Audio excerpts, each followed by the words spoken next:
Welcome. My name is Edward Vieta. I'm professor of psychiatry at the University of Barcelona, and I'm also co-chair of this educational activity called ACUMEN, which is endorsed by the World Federation of Societies of Biological Psychiatry. Today we're going to cover a very important topic, which is the long-term outcome of cognitive impairment in the context of bipolar disorder. We're going to cover issues such as the longitudinal course and outcome of the cognitive deficits that we often see in patients with bipolar disorder. We're going to discuss how to incorporate strategies for the prevention of cognitive impairment and overall management of patients with bipolar disorder.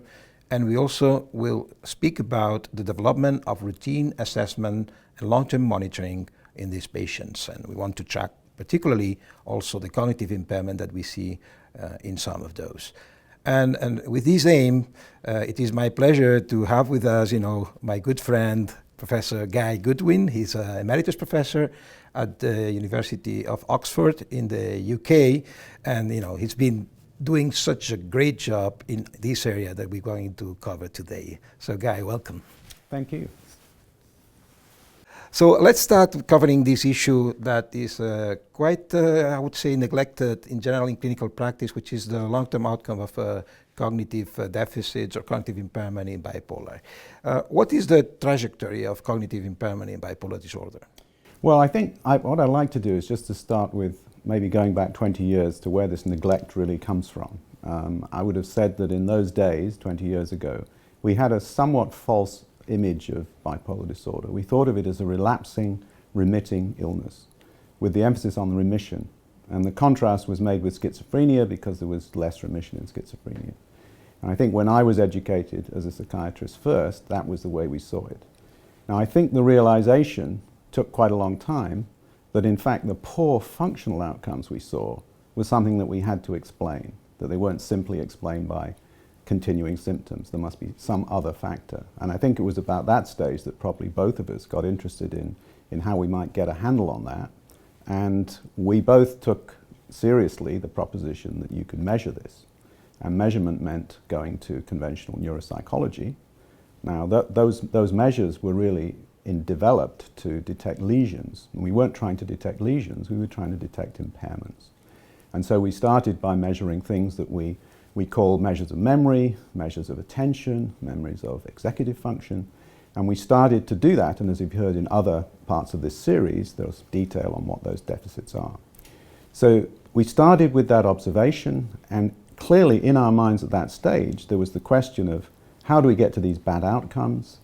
Is it to do with the illness itself? Is it to do with cognition? How are the two related? And how is it related to function? So that's our starting point on this little journey, as I remember it. Yeah, I remember it very well because both your group and our group were amongst the first to study this important issue that, as you said, it was not fully covered in the past. But when does it start? When does it change with successive episodes or duration with the bipolar disorder? Well, I would love to be able to say that we have a clear and absolutely crystal clear understanding of causation. We have a pretty good understanding of correlation. We know kind of when things happen, more or less.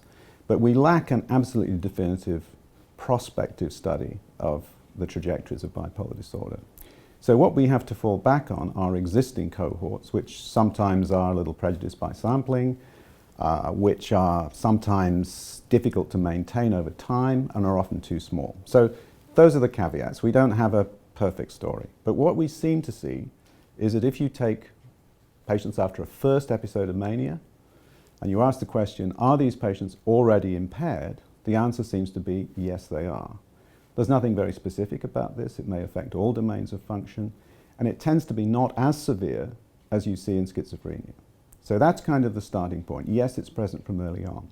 Now, there have been some follow-up studies. You've done them, others have done them. They've been as good as they can be given how one has to recruit the patients and what we know about them. And what they suggest is that there is a tendency for some patients to get worse over time. And as they get worse over time, their illness in other ways is often getting worse over time. So we kind of have this image of progression of the disorder, which we sometimes call neuroprogression. We've got some imaging evidence that that's accompanied, for example, by white matter abnormalities which get worse. But we have some uncertainty as when exactly it starts. You know, are these people actually impaired before they get the illness, because we can't really recruit before the illness starts in a very reliable way? Are the people that we do study prospectively fully representative? Those are questions that I think, in my mind, are still not answered. But what we do know is that if you look at at-risk groups, they certainly show abnormalities of white matter connectivity, and that may be a vulnerability factor, it may not be an impairment factor. And we seem to know that when they get ill, they already show early impairments, and those impairments tend to get worse over the long term. That's the average picture that you see in the cohorts that have been studied so far. But there is some controversy in the field about the neuroprogression. Could we say that we can reliably define subgroups, patients who do neuroprogress, others who don't? Well, I still think this is really one of the most interesting questions, and it's tantalizing because the groups are not, they're defined statistically. They're not really defined on the basis of a clear-cut diagnostic criteria. But what basically you see if you take mid-career patients who've been ill for a long time, and you look at the profiles of cognitive function, it's pretty clear that there are some people who are doing just fine and their cognition is preserved. And there are other people who are really doing terribly and their cognition is terrible.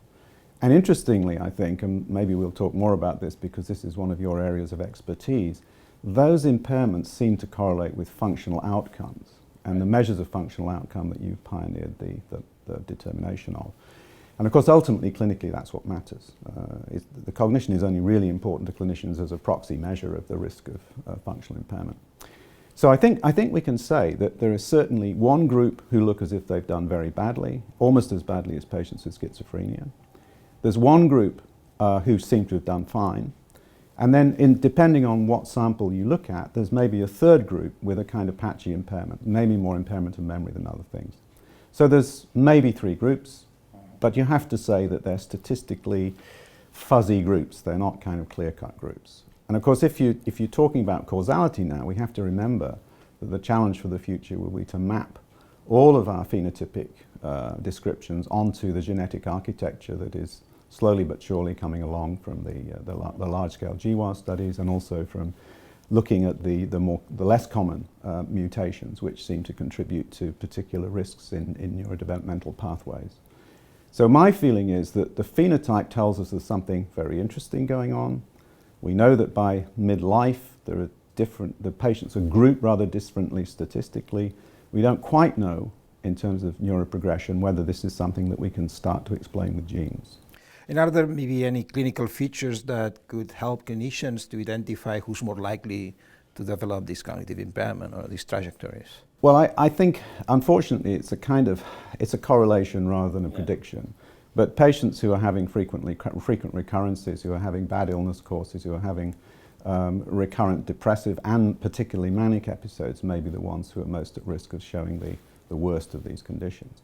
I think the caveat to that is that if you think about this, it's very tempting to think, and it helps us to think in this way, if people have a poor outcome, they then get cognitively impaired, then if we can prevent the poor outcome, they won't get cognitively impaired. That's the kind of what we would like to think. But of course, there's certainly evidence from just recently from quite a large Swedish cohort that you can think about the trajectory of bipolar. This is not studying cognition, but it's studying illness course. That there may be a group, that there may be an overall tendency for patients to get sensitized, to show more frequent episodes, and that's true for maybe half of the bipolar population. There's maybe half who don't show that effect, but the other half have recurrences that get more and more frequent as time goes on. This is a very old observation, obviously goes back even to Kraepelin. But what you also find is that there's a final very high, the rapid cycling group, who now it seems may have particular sort of genetic profile, and the CACNA1A receptor has been implicated in this. Very exciting if true, which means that we might start to get to the point of prediction, which is genuinely prediction with something that clearly pre-exists the disease, which is the genotype. So my feeling at the moment is that we should be very alert for first episode patients who show early relapse and who show persisting symptoms. And it seems to me that as cognitive folklore goes, as clinical folklore goes, I think they're the group we should be most concerned about. But then they are the group we're most concerned about. So in a way. This is very consistent with the current, healthcare policies as well, early intervention and so on, it has been described that this cognitive impairment can be primary or secondary. Can we do something about it? Can we do something about primary, or can we do something about prevention of secondary cognitive impairment? Yeah, I mean, obviously, we've really been talking about this concept of a primary impairment, a neuroprogression that's related to bipolar disorder per se. These patients may be at risk of cognitive impairment, which is secondary to poor medical conditions which are serious in these patients. And we know that as a group, the patients are more at risk of metabolic syndrome, they're more at risk of hypertension, they're more at risk of cardiovascular disease, stroke. So that these secondary causes, once the patients age into middle and later life, increasingly assume importance as secondary causes of which are disease-related. And the other secondary cause that and it's not really secondary, but it's sometimes easy to overlook, is of course depression itself. And the whole issue about bipolar disorder is that patients have recurrent manic illnesses which attract our attention because they need admission, but they often are left with chronic depressive symptoms that it is too easy to leave untreated, but also difficult to treat. So, that's the other cause that we have to think about in terms of our clinical management. Yeah, indeed, bipolar depression and its chronicity is one of the greatest challenges, isn't it? Yeah. And what advice would you give to patients and families about this primary cognitive impairment in bipolar, this potential neuroprogression of the illness? Well, we both believe in psychoeducation, right? Mm-hmm. So what we want to do is to explain to people the need to remain well, the need to take risks. Kay Jamieson says, look after your brain. Mm-hmm. And we kind of have to say that to patients and say that one of the risks is that they won't have the sort of cognitive flexibility and speed that they had when they were younger if they're not careful. I think that's a pretty useful health message, actually. Alongside that comes the problem that for many of our patients, the illness interrupts their career, their life, their achievement in a way that is deeply disappointing. And frankly, there is a point at which they have to make adjustments to the new reality of their life with bipolar patients if they're in the unfortunate group who are doing badly. And I think then our responsibility is to kind of help to manage expectations.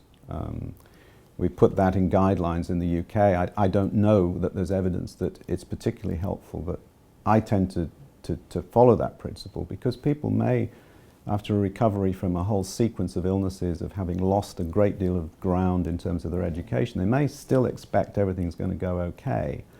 And I think one just has to be realistic that it's very unlikely that it will. And whether one can get people to kind of change course when you make that advice, I don't know. I can give you a very interesting example of this, of a man that I knew many years ago in Edinburgh. And he was a patient who had a single manic episode, very well documented back in, I think it was in about the 1940s. And I was seeing him again after he'd retired, and he had a second manic episode. And what was fascinating was to look back and to hear his account of the advice he was given. And in a way, it's very much something we would now frown on, because he was told that this illness meant that he must have a stress-free life, he must not be ambitious, he must do nothing. Really? Yeah. And he'd taken that advice, and he'd taken a very low-powered job in the civil service, and he had remained well. So you kind of think you have to be a little bit cautious about the advice you give. You don't want to blight people's ambitions, but at the same time, you kind of got to be realistic after a certain time about what's going to be possible, and to help people to accept that, it's not a failure not to become, the #1 engineer in the class, etc., if that's not going to happen. But it's so hard for young patients to, accept that they have to take medication for a long time, etc. It's sometimes difficult for them. Denial is a temptation, isn't it, to some extent? Denial, of course, for many of us as we grow older, is an option that we tend to exercise more and more frequently. Right. So should patients with bipolar disorder be regarded as a risk group for cardiovascular disease. You mentioned this as the secondary causes already. There's anything we could do about this, to lower this risk? Or? Yeah, I mean, for sure. I think one of the sadnesses is to see that our patients tend to have a low priority in terms of their physical health care. They don't get the treatment they need. And if you look at the survival figures, they're really alarming, that people lose, maybe 10 to 15 years of their life to usually physical disease. Of course, suicide is the other major killer. But it's surprising, and it's early, this death from cardiovascular disease. So I think there's a pretty good case for saying that, if you have even borderline abnormal risk factors, lipids, blood pressure, that you should be treating that, because we know these people do really badly in the long term. And the drugs that we have to treat it were shown to be effective, and they are pretty innocuous to take.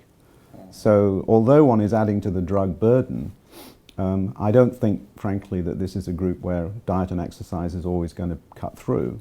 So I think you've got to have a pretty low threshold for trying to treat them for the risk factors that they show. Even when you do that, of course, you face the fact that they may have a worse prognosis for other reasons because of the way in which their lifestyle pans out, and whether they smoke, whether they are overweight, whether the drugs make it difficult for them to be underweight. That kind of thing, of course, is an issue that you have to think about as well. Yeah, this points to the importance of monitoring health in general, not just mental health. But what do you think about self-monitoring by patients? Well, I'm a big believer in that. I mean, if we look at the whole movement around cognitive behavior therapy, probably the single activity that all CBT protocols have in common is self-monitoring and looking at activities, scheduling activities. It's very simple stuff, but it essentially makes people reflect on what they're doing, and it helps them to think about their illness course and the trajectory, what's happening to them. So I think the principle is absolutely established across psychiatry. In the particular case of bipolar disorder, our experience of this goes back quite a long time now. It goes back to the mid-2000s. And we were sort of early adopters of very simple text-based technology to get patients to report their symptoms. That was SMS, right? Yeah, no, it was SMS. And we proudly used the lowest common denominator of technology, which was old Nokia phones. You could do it on an old Nokia phone, you could do it on anything. So we had a computer system which had a gateway to the telephone network, and we could send out texts and we could receive texts, and these could be analysed and put into a spreadsheet, and we could basically get weekly scores of patients' state. And we could do a standard depression scale, standard mania scale, although that's a little less valid, but nevertheless you do it, or you could do anxiety. And of course now we're in a position where I'm afraid Nokia and Nokia phones are something we've forgotten about. And it's very much easier, either on mobile platforms or indeed on desktops, to provide patients with a platform for self-monitoring which can be increasingly sophisticated. And I think the future is there. We did a pilot study looking at, admittedly somewhat selected patient group, but in that group the compliance was very, very high. And we've repeated that experience across Europe in general practice with patients with simple depression. And it's pretty, I think it holds across the whole group of mood disorders that it's a helpful thing to do, and that patients like it. And when they get a text or an email encouraging them to fill out a form, you might think that that would be a bit of a chore, that they wouldn't really enjoy doing it, but actually it's sort of an involvement in care which they often appreciate, and they see as providing a link directly to the service that's looking after them. And the compliance, therefore, is pretty good. And we would find, I suppose, in the experimental group who've been highly chosen, maybe 80% compliance, and in the clinic population, something like 60% compliance with this kind of methodology. But as you said, this is not everyone, right? What can you do with the patients who do not like or want this self-monitoring? Yeah, I think that's they're a very interesting group. And when you talk about this methodology, people will always say, well, what about, these people are not going to use it, and these people are, they're in some sense being excluded, which of course is, we all know, a very bad thing. I think the lesson around this is that if you look at the numbers who use this technology, it pretty much is the same number as actually take medications regularly. And so when you're non-compliant with this kind of technology, you're probably going to be non-compliant with other kinds of things. So the issue for your psychoeducational target is really to say, well, you know, compliance in general in this group is probably pretty poor. So we shouldn't give it as a sort of, oh, well, this is an absolute, this is something that we can't do anything about. It should help us in our mission to try and improve adherence to medication and improve adherence to this sort of monitoring. So I kind of see it as a challenge rather than a barrier to the patients ever getting anything. And what variables do you think are key in this monitoring for those patients who really accept that monitoring? Well, at the moment, we kind of know that they will do a simple scale like the depression scale like the QIDS, and there's also a mood elevation scale called the ACUMEN. I think that probably, our routine is to do it on a weekly basis. You can adjust it and take it on a monthly basis, but you know, it works at a week, and most people say it's okay at that frequency. The challenge of the future is to see whether those sorts of feedback allow you to predict relapse. This is kind of the holy grail. And at the moment, I think we can't convince ourselves that we do that very well. And mania in particular is something where the first signal you usually get is that people stop filling in their forms. So, you know, you kind of, it's quite difficult.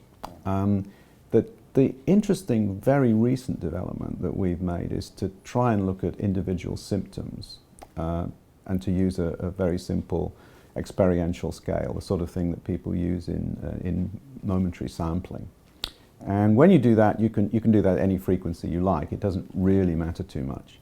But what we found is that there is a difference between healthy controls and bipolars in the way in which these symptoms cluster together.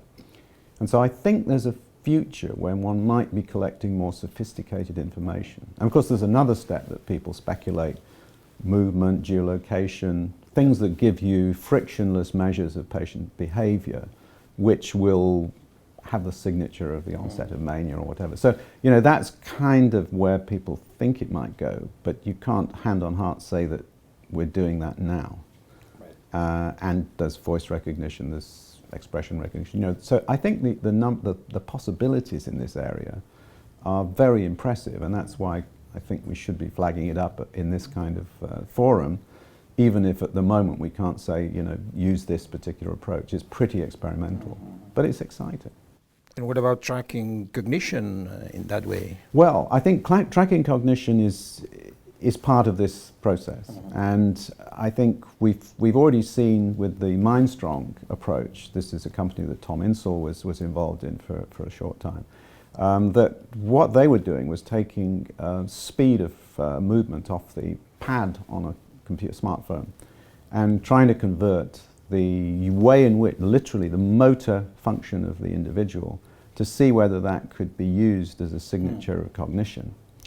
I've seen preliminary data on that which looked okay, but whether it's sensitive to change, whether it's predictive, whether it really expresses something more than the sort of functional measures that we make or the more conventional neuropsychological measures, I think that's for the future. But clearly cognition is part of this sort of outcome that we're wanting to measure. I would have said that at the moment, if you wanted to do it simply and conventionally, in a way that maps onto existing neuropsychological literature, you'd probably go for something that is relatively easy to put on a platform and that captures some composite of attention, working memory, and speed. And the particular test that people have argued does that pretty well and is very, very widely used is the digit symbol substitution test. And that's something that is pretty easy to put onto a mobile platform and to get reliable results from. And I think that at the moment is possibly the simplest way in which you can get a measure which will be mappable onto a whole lot of other experience. Yeah. And it's also very friendly because it's very short and... Yeah. And we know that that's, I think one of the particular problems with the batteries that we all used to use is that fatigue becomes a bit of a factor as time goes on, as people do yet another test, and I think you clearly want not to have that as your major variable. So thank you very much for this wonderful discussion we had. Could you summarize by 3 take-home messages for clinicians? Yeah, I think so. I mean, the first one is to take this problem seriously and to have it in mind in a variety of ways in relating outcome to what happens to your individual patient. The second is to concentrate on trying to mitigate it, and that means treating the recurrence of the illness as best you can. Think about lithium, for example, as a major advantage for patients. And also to reflect that between episodes, depressive symptoms contribute to this cognitive difficulty.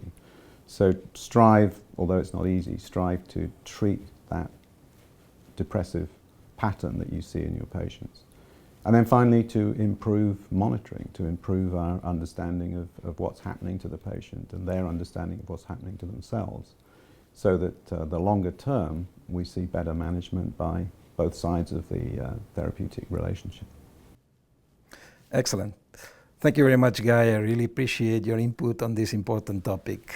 It's been a pleasure.